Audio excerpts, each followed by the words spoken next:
Why, hello, learning nerds. Before we begin today's show, I want to thank our awesome sponsors, with first giving a shout out to Idle Courses Academy. Idle Academy is the first and only authorized vocational school for instructional design and online learning. It includes a comprehensive hands-on curriculum with certifications, credentials, expert coaches, mentors, a community of practice, paid experience opportunities, industry-preferred software access, live events, and ongoing updates. Your entire instructional design career is neatly packaged behind a single login for just $88 a month. Check out all the details at idlecourses.com/academy, and you can use my code Luke for $88 off the yearly membership. Okay, now let's start the show.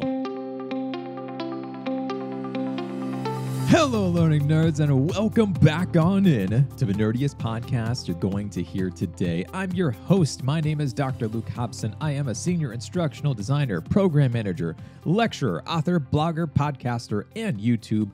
Overall, I am your learning nerd to help you on your instructional design journey. Whether you are just starting off or you've been doing this for years, all are welcome on into this show.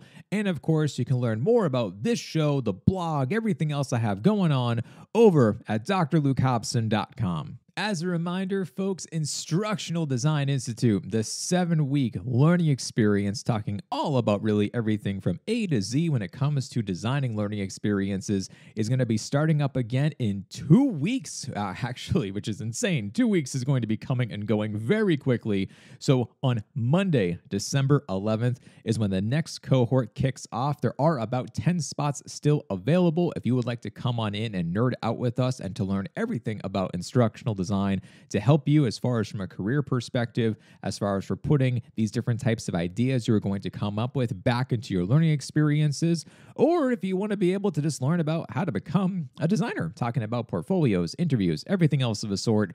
We really do cover it all within the 7-week program. So be sure to go down below inside of the show notes and apply today over for IDI. Can't wait to see you there. So what is today's podcast episode all about?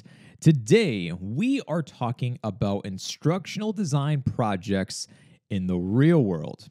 Where did this topic come from? Well, I feel like there is instructional design, and then there is instructional design. Okay, cool. Nice and confusing. What do I mean by this? I feel like there are two worlds of instructional design: how things should be versus how things actually are. I've heard this time and time again from instructional design grad students, actually, is that they learn about the learning theories, the processes, the frameworks, the models, and then they're shocked by how the real world actually operates. In extreme cases, I've spoken with some graduates of recent instructional design degree programs, or IDT, EdTech, LXD, whatever you want to say, and they feel ill-equipped, that they're not ready to be a designer, and they're kind of wondering what's exactly going on here. It's been well documented that my mind is still blown by how many instructional design related degrees exist today. If you want to be able to see a snapshot of this, head on over to YouTube and look up my latest video talking all about the state of the industry. And there is actually a section in there where I just Google instructional design degrees and I show you how many pop up as far as for sponsored ads before hitting the natural, organic part about Google. Now, don't get me wrong, truly, I think this is wonderful. I mean, after all, I teach in the EDD program at the University of Miami, and this program, from a personal perspective, has positively reignited my passion when it comes for teaching students about designing learning experiences. I truly, truly love working with my students and seeing their transformations, and it brings me so much joy more than anything else on the planet. While my courses at the University of Miami and my own courses within Instructional Design Institute cover the fundamentals of designing learning experiences, I also share story after story about the difficulties and the challenges of the role as well. It's not perfect. It's still a job at the end of the day. It also doesn't matter where you work. There are always going to be challenges. They're just challenges kind of in a different type of a shape or a form, but there are still things to be able to get around. So, on today's podcast episode, I want to break down how things should be versus how they actually are. And the intent of this episode, by the way, it is not to scare you, but I want to make sure that I'm guiding you down the right path. I want you to have a realistic perspective about the instructional design world. And I know that if I was entering in the field today, I really would want someone to tell it to me as far as for what is it actually like to do this right here and right now.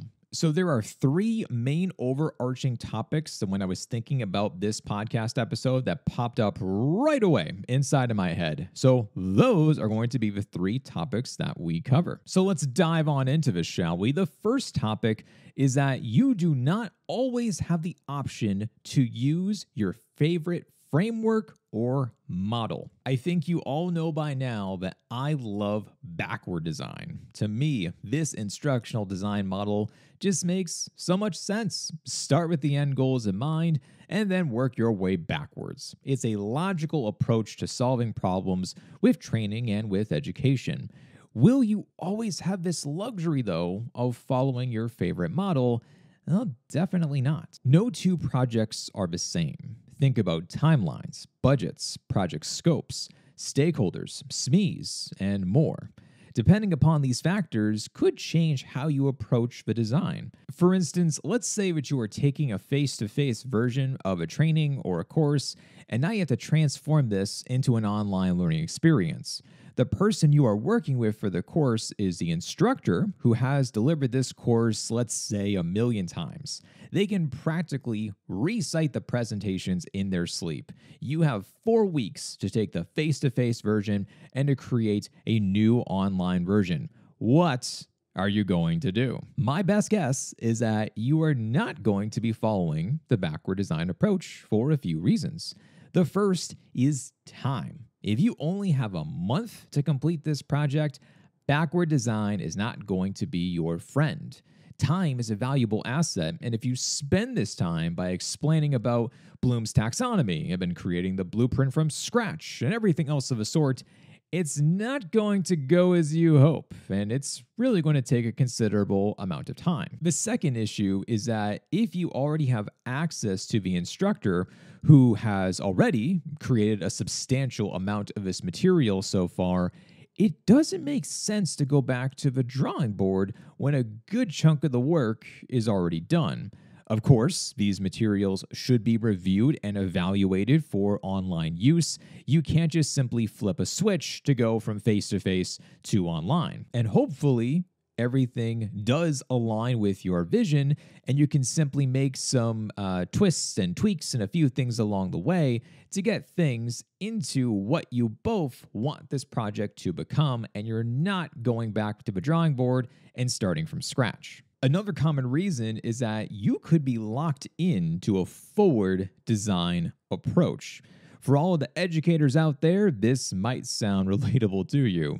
You are put into a position where a decision was made for you and you had to design based around that decision. For instance, this has happened to me a few times where the software was selected first for a course, so therefore I had to design around the software. Where there are other options where a different type of software would make more sense?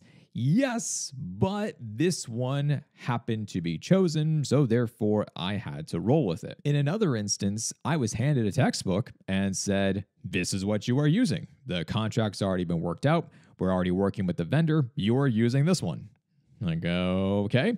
Guess I'm using this one. So therefore, I have to look and see what this is using, or else it's not going to make sense. So in those cases, there was little wiggle room for trying to use my favorite model, backward design, and instead it ended up being some type of a hybrid approach to still keep the design in mind, even though there's been a difficult hand that has been dealt in trying to be able to deal with this. The second topic is that instructional design is all about people, not tools. This is something that always surprises me when talking with aspiring instructional designers, is that they want to talk about theories, models, learning, authoring tools, all the fun parts about the job. But what's the most important skill you can work on as an instructional designer? Easily, without a doubt, it's to hone your people skills. Think of communication, leadership, influencing, negotiating, empathy, management, anything of a sort like that. That's what you should be working on. Working with SMEs and project management honestly feels like 80% of a job if I had to put some type of a number on it. If I pull up my calendar right now, you will see constant check-ins with SMEs, team meetings, follow-ups, project planning, marketing, engineering, customer supports, and other similar types of meetings to make sure that everything is still on track and good to go. As you can tell from some of these different types of meetings, they all revolve around working with other people. One thing that every new instructional designer should practice is how to explain the value of instructional design to others. I've been a part of projects where I'm introduced as the ID, and I can tell, but the SMEs immediately look at me like, so what exactly do you do? Many people now know about instructional design because of the pandemic, and now it seems like they just kind of acknowledge that an instructional designer is going to be on the project. But trust me, you're going to have plenty of confusing looks from stakeholders about what exactly is involved within this instructional design process. When I explain about instructional design, I also change the approach and the wording depending upon who I'm talking to. For instance, if I'm speaking with a stakeholder who is responsible for budgeting of the project, I am hammering home the value of performance. I want them to see that with my help, I can elevate their employees' skills, which directly tie into performance, which directly tie into the financial goals of the organization. I wouldn't speak to the stakeholder about the importance of writing clear learning outcomes or objectives. That just doesn't make sense. They're looking for results, so I want to highlight how the designs will directly impact the employees' results. Well, let's use another example about when it comes to speaking with academics. For them, I will be highlighting two key areas: their students and themselves. When I can share with professors how my ideas can blend with their teaching methods to improve the lives of their students, then they're thrilled. At the same time, the spotlight should be on the professor's teachings so they can envision their material being utilized in the best way possible. I don't need to speak to academics about ROI unless I'm creating a type of a professional development kind of a course with them.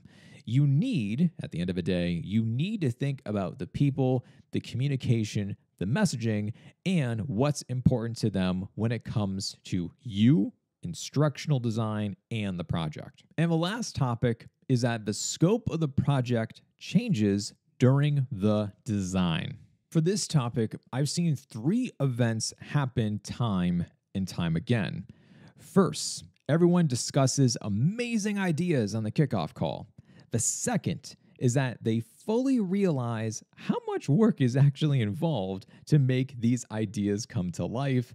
And then the third is that they want to be able to brainstorm several alternatives to the original ideas. From my experience, there is always this massive amount of enthusiasm at the beginning of the project. Every stakeholder comes in with these grandiose ideas and concepts, and they envision this new product basically being the thing that is going to revolutionize their industry. This is going to change the world. It's amazing. And I get it. It's human nature to say that you want to create the world's best new thing, but there has to be a conversation, speaking about the world, about let's talk about the real world. How much effort is going to be involved here when it comes to being able to create the world's best new learning product? If your stakeholders want to create the greatest learning product ever, that's fantastic. Do they actually have the time, the energy, and the resources to be able to do this, though? Some stakeholders and SMEs will surprise you by saying yes, and they fully dedicate themselves to their new ideas.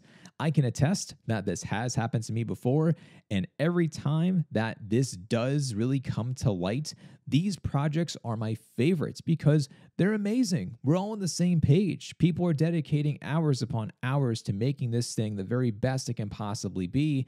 And of course, this shows in the final product because of how much levels of effort and dedication are involved in making this the very best it can possibly be.